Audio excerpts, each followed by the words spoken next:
Bismillahirrahmanirrahim. Assalamualaikum warahmatullahi wabarakatuh.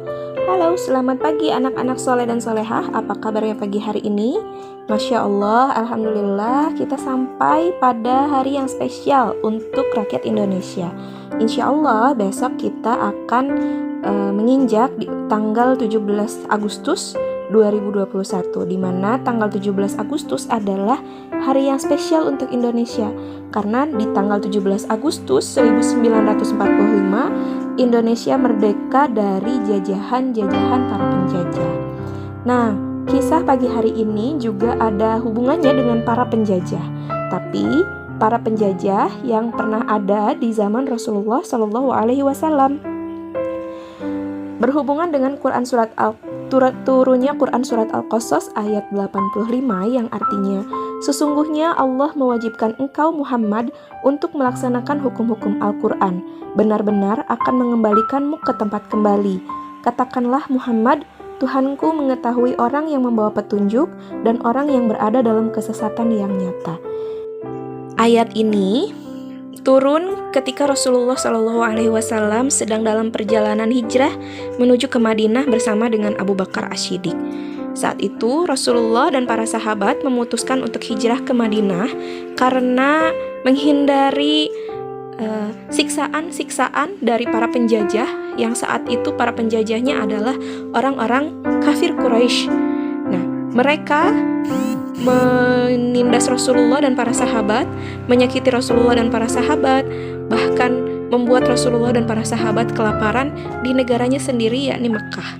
Sehingga Rasulullah Shallallahu Alaihi Wasallam diperintahkan oleh Allah Subhanahu Wa Taala untuk pindah terlebih dahulu, hijrah terlebih dahulu ke Madinah, sampai Rasulullah Shallallahu Alaihi Wasallam dan para sahabat ini bisa kembali dengan aman, sentosa ke Mekah, negeri Rasulullah SAW berasal.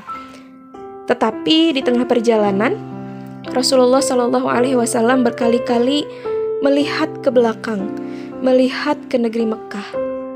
Hal ini menunjukkan bahwa Rasulullah SAW sebenarnya sangat berat hati untuk meninggalkan Mekah, tanah kelahirannya, tanah di mana nenek moyangnya berasal.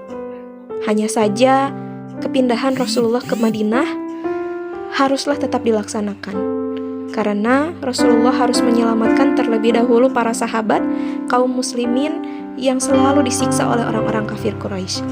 Sepanjang perjalanan Rasulullah Shallallahu Alaihi Wasallam selalu berdoa semoga masyarakat Mekah lantas mendapatkan hidayah dari Allah Subhanahu Wa Taala untuk menjadi orang-orang yang beriman.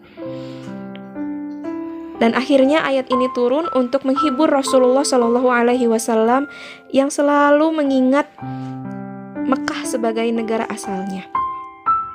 Ayat ini menunjukkan bahwa Allah Subhanahu Wa Taala menjanjikan kepada Rasulullah Shallallahu Alaihi Wasallam untuk mengembalikan Rasulullah ke negeri asalnya yang dicintainya, yakni Mekah Al-Mukarramah.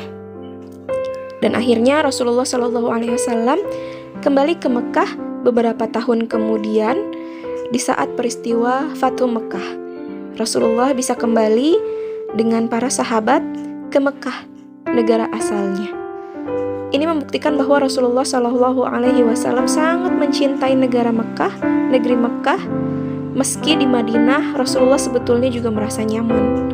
Tapi bagaimanapun juga, negara asal Rasulullah Shallallahu Alaihi Wasallam, yakni Mekah, lebih nyaman dari tempat manapun yang Rasulullah Shallallahu Alaihi Wasallam datangi. Begitulah kisah untuk pagi ini. Terima kasih atas perhatiannya. Wassalamualaikum warahmatullahi wabarakatuh.